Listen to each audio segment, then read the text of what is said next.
In this video, we'll talk about the top 5 ways to develop powerful active listening skills that will get people to open up, share more information, and make them feel like you truly understand them. You'll learn how to get people to keep talking even when you don't know what to say, and how to get them to open up even when they're upset without making it seem like you're trying to pry. There are some truly valuable tips in this video, so keep watching. The first skill goes by a number of different names, including mirroring, parroting, and isopraxism, but at its core, it's simply repeating what the other person just said in the form of a question. For example, you ask your friend what they've been up to today, and they reply, "Just relaxing." Not a very informative answer, right? He didn't really tell you anything. So what you do is you just look him in the eye and say, "Oh, just relaxing?" Then you wait. You'll notice the upward inflection in my voice when I said the word relaxing. The upward inflection indicates that I was asking a question, not making a statement. Since I asked a question, and since I'm looking at him expectantly, he's going to want to break the uncomfortable silence and will do so by adding more information. This skill is magic. I've been teaching this to my clients for years, and it works everywhere. You can use it on dates, talking with work colleagues, meeting a group of strangers in a bar, even when negotiating million-dollar contracts or the purchase of a car. This is hands down one of the most valuable conversation skills you will ever learn. It is incredible how many times you can use this skill in a row to get the person to give you more and more information, and even if they notice what you're doing, which they usually won't, they don't even care. People love to feel heard, and since you're asking questions using their own words, they feel like you're truly listening to them. Now, some people will tell you to paraphrase using your own words instead, and there is a time and a place for that. But if your goal is to get them to keep talking and share more and more information on the subject at hand, mirroring is incredibly valuable. And if you're finding this video helpful, make sure you give it a like and subscribe to the channel. Now, in some cases, you'll discover that what the person said is too long to mirror. In that case, you want to repeat either the end of the sentence or the key 1 to 3 words of the sentence. For example, if you ask your friend the same question about what they did today and they respond, "I saw some craziness at the grocery store," you can simply say, "Craziness?" And that'll be enough to get them to elaborate. The second skill is the effective use of silence. So many people are bad listeners simply because they don't know when to shut up. If the other person wants to speak, let them.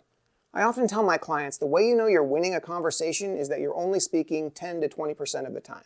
When the other person is speaking, you're gaining information. When you're speaking, you're not learning anything. Not only does listening give you valuable information that you can use to evaluate your dates, potential friends, and business associates, but people also like you more when you let them talk about themselves and the things that interest them.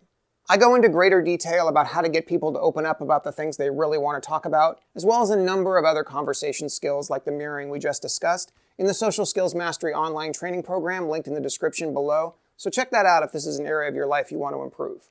I'm not saying there's never an appropriate time for you to talk and share your own experiences, but that time is when the other person is done speaking. If they're clearly wanting to talk more, then all you need to do is mirror or even just remain silent while looking at them, and they'll keep on talking.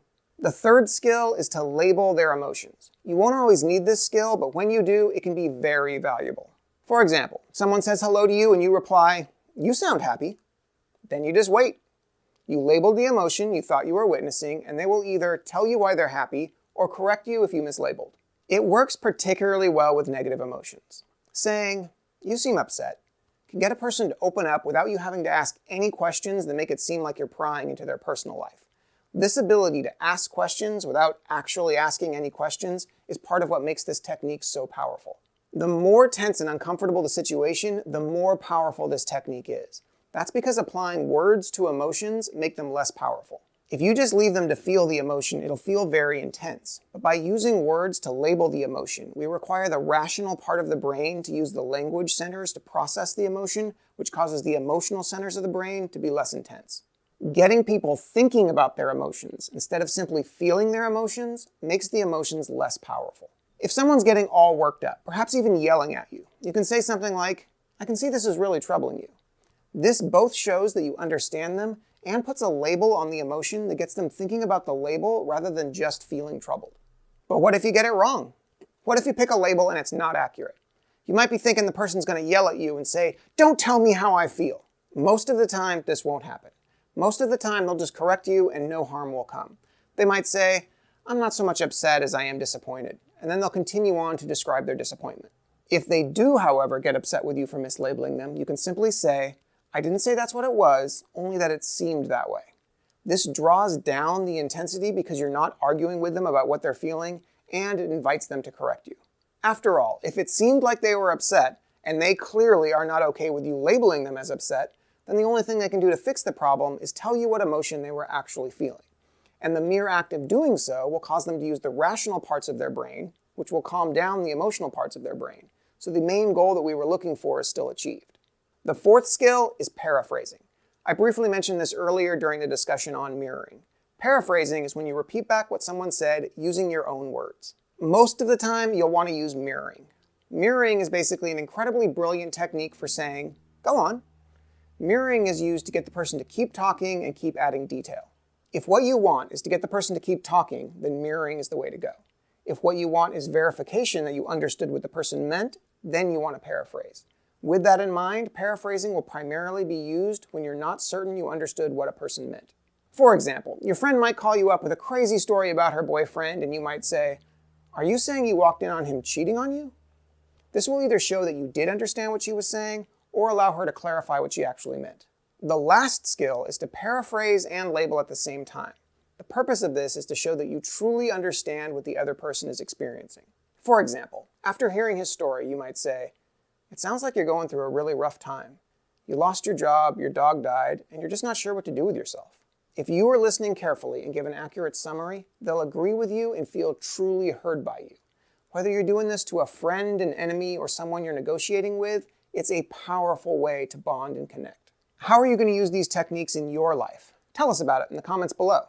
And if you want to learn more about these techniques, I recommend the book Never Split the Difference by Chris Voss. He's a former FBI hostage negotiator, and the book gives some excellent advice on dealing with people in tough situations. So check out the Amazon link in the description below. That about wraps up this video. Definitely make sure you give mirroring a try. It can be used in nearly any situation and assures you'll never have an awkward silence because of not knowing what to say. I hope you found these tips useful, and I'll have more great content coming your way soon.